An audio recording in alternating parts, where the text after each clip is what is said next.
গত মঙ্গলবার বহরমপুরের এক অন্যতম এনজিও শক্তি সেবাশ্রমের মানব সেবা ও পরিবেশ সেবার পরবর্তী কর্মসূচি নিয়ে একটি আলোচনা সভা আয়োজিত হয়। এই সংস্থার 3টি মূল মন্ত্র সকলের সামনে তুলে ধরলেন সংস্থার সভাপতি বুদ্ধদেব প্রামাণিক এবং অন্যতম সদস্য ইন্দ্রজিৎ সরকার। এই এনজিওর মূল উদ্দেশ্য গাছ লাগিয়ে পরিবেশ রক্ষা, যুব সমাজকে নেশার আসক্তি থেকে বের করে আনা এবং গরিব দুস্থ মানুষদের মুখে সাধ্য মতন খাবার তুলে দেওয়া। চলুন দেখে নেওয়া যাক তাদের বক্তব্য। এনজিওর মূল উদ্দেশ্য হচ্ছে গাছ লাগান। শহরে প্রচুর জায়গায় গাছ কাটা হচ্ছে, তার জন্য আমরা চিন্তা ভাবনা করেছি বিভিন্ন রকমের শহরে গাছ লাগানোর জন্য। প্রাকৃতিক অক্সিজেন পাচ্ছে না মানুষজন, ওই জন্য আমাদের মেন এনজিও হচ্ছে গাছ লাগান।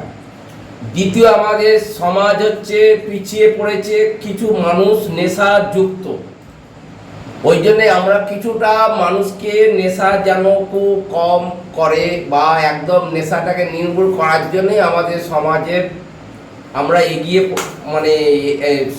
সংস্থাতে আমরা সমস্ত জায়গায় যাচ্ছি। আর তৃতীয় হচ্ছে খুব গরিব মানুষ এলাকা, আমাদের কিছু অর্থের এবং আমাদের শক্তি সেবাশ্রমের আমরা কিছু গরিব মানুষদেরকে কিছু আমরা খাবার এবং কিছু পোশাকের ব্যবস্থা করছি। এই হচ্ছে আমাদের 3 মন্ত্র। আচ্ছা, আপনার নাম? আমার নাম হচ্ছে বুদ্ধদেব প্রামাণিক। আপনার এনজিওর? আমার এনজিওর নাম হচ্ছে শক্তি সেবাশ্রম। ঠিক আছে। নাম শক্তি সেবাশ্রম, বহরমপুর, মুর্শিদাবাদ, লোয়ার কাদায়। আপনাদের মূল কাজ কি আছে? আমাদের এনজিওর মূল উদ্দেশ্য গাছ লাগান, প্রাণ বাঁচান। দ্বিতীয় উদ্দেশ্য হচ্ছে নেশামুক্ত সমাজ, অর্থাৎ অল্প বয়সে ছেলেমেয়েরা নেশাগ্রস্ত হয়ে পড়ছে, তাদেরকে সতর্ক করা।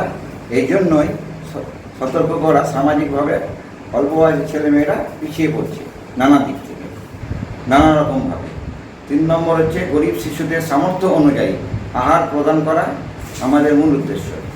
আপনারা সবাই শক্তি সেবাশ্রম যুক্ত হন,